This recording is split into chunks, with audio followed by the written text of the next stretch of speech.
Expecting a bit of chin music. A few bounces from your friend Matt. A bit of chin music. But, when you play first grade, you want to play up against other first graders. That's how you judge yourself. You don't want to play, honestly, where they were going was it was hopeless. And so the question now is, for instance, here's the first challenge. Are the Nationals going to be the deputy of the coalition, or will the Liberals immediately continue to shunt them down? Because now you'll have the leader of the Liberal Party in the House, and then I imagine you'll have the deputy, and then it becomes whether it's Matt or Jane as the deputy of the coalition in the Senate. Then you'll come back to the House, and I imagine you'll have, I don't know, where's Darren going to sit? He's going to be number 4, I see. I don't know how this works. So the issue is their hearts will be in the right place with Matt. It's just policy will be somewhere completely different. You see that news conference. He's a potent communicator, isn't he? He's a smart politician. I trained him well. You trained him well, and now he's come back to take you on. No, I wouldn't say that. That's hubris. I don't mean that. He trained himself. I'm looking forward to it. It's going to be, I think the biggest issue is, I know Matt. I know him very well. And he is an exceptional guy and a good fella. But his policy beliefs are just a million miles away from where a lot of the Liberal Party is. And to be quite frank, they're quite a distance away from where Darren is.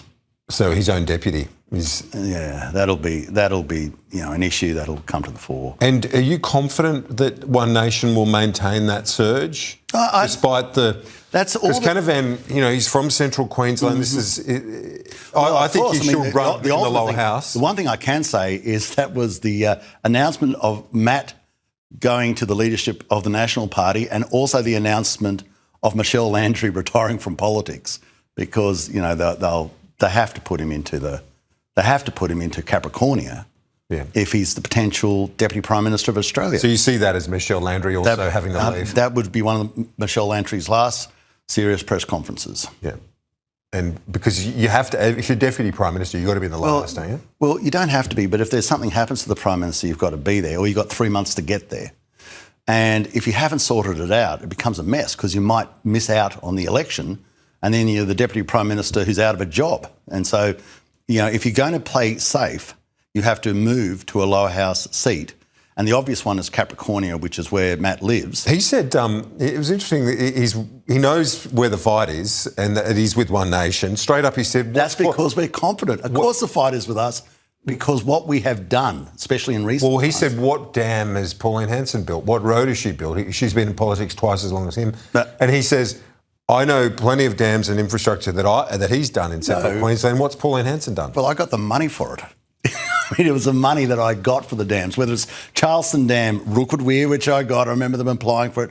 A Coolpolly Dam upgrade, Chaffey Dam upgrade, a Walker off-stream storage, Dungowan pipeline. There are so many of these water infrastructure projects that I actually got. And also roads that, for instance, the upgrade of roads throughout Queensland, which I got.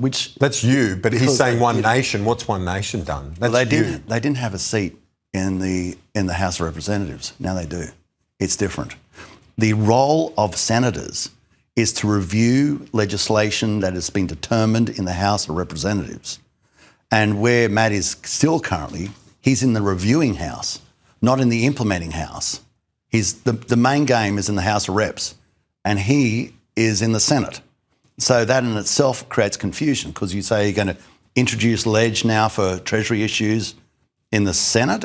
How's this going? What's the order? Which direction is ledge going now? It's with Jane and Matt both in the Senate, it starts to become a bit of an unrepresentative concoction, because the people who actually... So you're saying now that you're in the reps, though, you can take One Nation from being a protest party to being a party of government? I don't think they're ever a protest party. If anybody ever needs legislation through, you've got to get the numbers. But you get the numbers in the Senate by reason of sort of a post hoc approach of mitigation, amelioration, and that's the role that One Nation had. But now, as is self-evident in the polling, you're going to be a major player in the House of Reps. But it's and the other big question will be very soon. So the Farrer by-election's up. Now we know that Millthorpe is a Climate 200 candidate. She's on the left side of politics.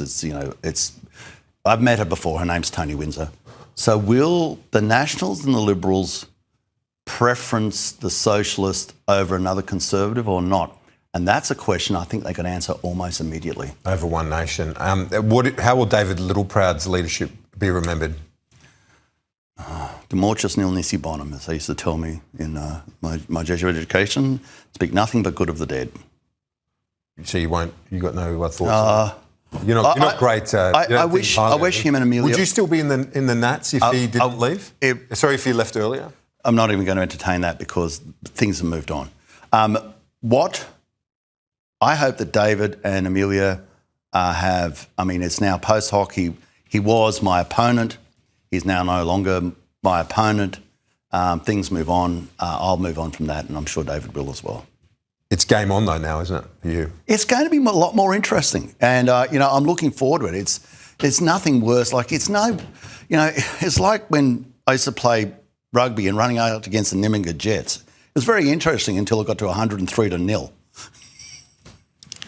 Yes, well, it's not going to be like that anymore. You've got someone pushing back, and as you said, Harold Larwood bowling some bouncers, and I've certainly faced a few of those from Matt Canavan over the years, but I appreciate that. Your time, Barnaby Joyce, good to see you. Absolute pleasure.